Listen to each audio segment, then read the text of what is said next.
Olá, sétimo ano! Daremos início às nossas revisões. Hoje é a revisão parte 1. Então vamos começar com os 2 primeiros conteúdos da terceira unidade que foram trabalhados.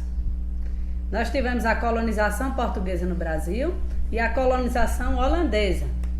Vamos começar pela colonização portuguesa. Nós tivemos início com a extração do pau-brasil. Vamos lembrar que o Brasil, ele foi colônia da metrópole Portugal. Ou seja, nós éramos uma colônia de exploração. Inicialmente foi explorado o pau-brasil e depois foi introduzida a monocultura da cana-de-açúcar. Observem as imagens. Aqui nós temos uma imagem do escambo, da troca de mercadorias entre indígenas e os luso-portugueses e a exploração também do indígena como mão de obra escrava no início da colonização. As chamadas guerras justas, que na verdade foram injustas. Temos também uma imagem da primeira missa no Brasil, que podemos considerar a primeira cerimônia desse país, que foi representado muito tempo depois por essa imagem histórica, que era considerada uma fonte histórica, né? Uma pintura de Vitor Meireles, idealizando como teria sido esse contato entre os católicos, missionários, porque junto com os colonizadores também vieram a Igreja Católica. Então, a partir daqui a gente já vê a catequização dos indígenas, né? O interesse da igreja nesses novos fiéis do novo mundo, da América Portuguesa. Então vamos ler aqui e relembrar o que foram essas guerras justas. Quem aceitava ser catequizado, ele não era escravizado, não era aprisionado. Já os índios que não aceitavam ser catequizados se tornavam escravos. Por isso que eu digo, as guerras justas, elas foram muito injustas. Outra injustiça da época da colonização portuguesa foi o tráfico negreiro, o tráfico de escravos, considerado mercadorias. Veja como era difícil a vida do escravo desde a viagem nos navios negreiros. O espaço destinado a eles no porão do navio era desumano. Essas viagens podiam durar meses, né? Poderia durar meses cruzando o Oceano Atlântico. Oh, mar salgado, quantas lágrimas, né? Foram derramadas. As condições da viagem eram terríveis e quando chegavam aqui eram tratados como animais, como bichos, que a gente não trata nem o animal dessa maneira. Então, nós temos uma dívida eterna. O Brasil teve 350 anos de escravidão. Foi o último país a abolir escravidão no mundo. E tudo isso começou lá atrás, aqui no nosso conteúdo, na colonização portuguesa. Uma tribo africana guerreava com outra e os europeus portugueses davam pólvora, davam aguardente, cachaça, para que eles dominassem outra tribo e vendessem a tribo que perdeu o conflito como escravos. Depois eram trazidos, perdiam sua identidade, seu nome, sua cultura. Mas são outros, a gente vai falar mais sobre isso em outras unidades. Agora vamos ver como se organizou politicamente e economicamente o nosso país no início da colonização. Foi criado o governo geral.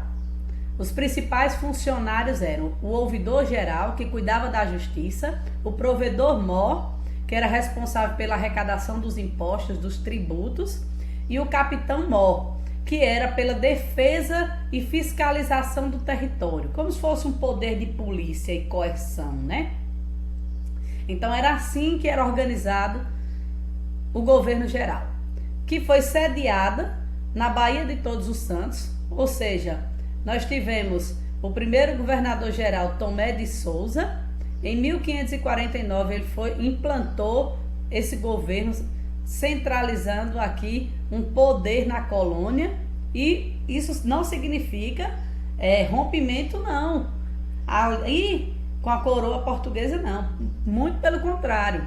Era exatamente os olhos e os ouvidos do rei de Portugal aqui na colônia, para organizar e trazer cada vez mais riquezas para Portugal. Além desses funcionários, Tomé de Souza também trouxe os chamados padres jesuítas para converter os indígenas ao catolicismo. Outra estrutura aqui que foi implantada foram as chamadas capitanias hereditárias. Se elas são hereditárias, elas são passadas de pai para filho, com herdeiros. Muitos dos capitães donatários que receberam a carta de doação e a terra nem pisaram aqui no Brasil, mas esses foram os grandes lotes de terras, né? Os 15, grandes lotes de terras. Pará, Maranhão, Ceará, Rio Grande, Itamaracá, Pernambuco, Baía de Todos os Santos, Ilhéus, Porto Seguro, Espírito Santo, São Tomé, São Vicente, Santo Amaro, São Vicente também. Ou seja, esses territórios foram a maneira de divisão territorial que nós tivemos primeiro no nosso país, bem desigual, né? E das capitanias hereditárias nós tínhamos um sistema de sesmárias, ou seja, de arrendamento da terra para outros que quisessem ajudar na colonização. Depois da exploração do pau-brasil, nós trouxemos aí, a monocultura da cana-de-açúcar para exportação. Então vamos ver aqui. Nós tínhamos os canaviais, tínhamos a senzala, tínhamos as matas. Tinha a casa grande, que era a casa do senhor de engenho, do dono da terra. Tínhamos a capela, mostrando a presença da igreja. A moradia dos trabalhadores livres, a casa de engenho, onde era processado e feito todo o açúcar. Tínhamos os rios e aqui a profissão e as fases para a produção do açúcar. Primeiro, os trabalhadores colhiam a cana, transportavam até a casa de engenho. Depois a cana ia ser moída, extraído o caldo. O caldo ia para as caldeiras e transformado em melaço. Depois esse melaço, ia ser solidificado, passar pelo processo de branqueamento. Depois que o açúcar estava branqueado e solidificado, ele era colocado no sol para secar e batido. E por último, ele seria encaixotado e transportado, levado para a Europa.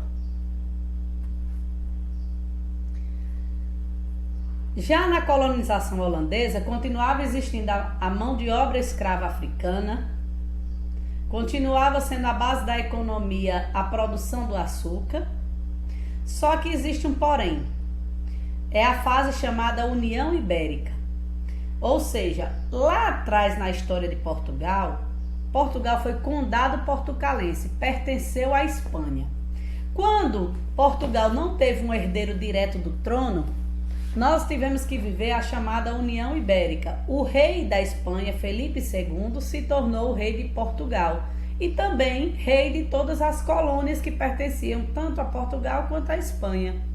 E foi nesse momento que os antigos Países Baixos, que hoje a gente chama de Holanda, tentou invadir Salvador, a Baía de Todos os Santos. Só que ela não conseguiu ficar por muito tempo, pouco mais de cerca de um ano, e foram expulsos. Com isso, a investida holandesa passou a ser em Pernambuco, mas sempre focados no Nordeste.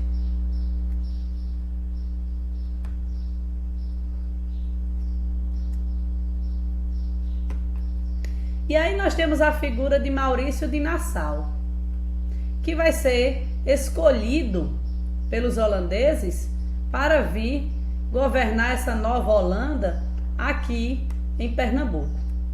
E aí eles terão um sucesso maior, né?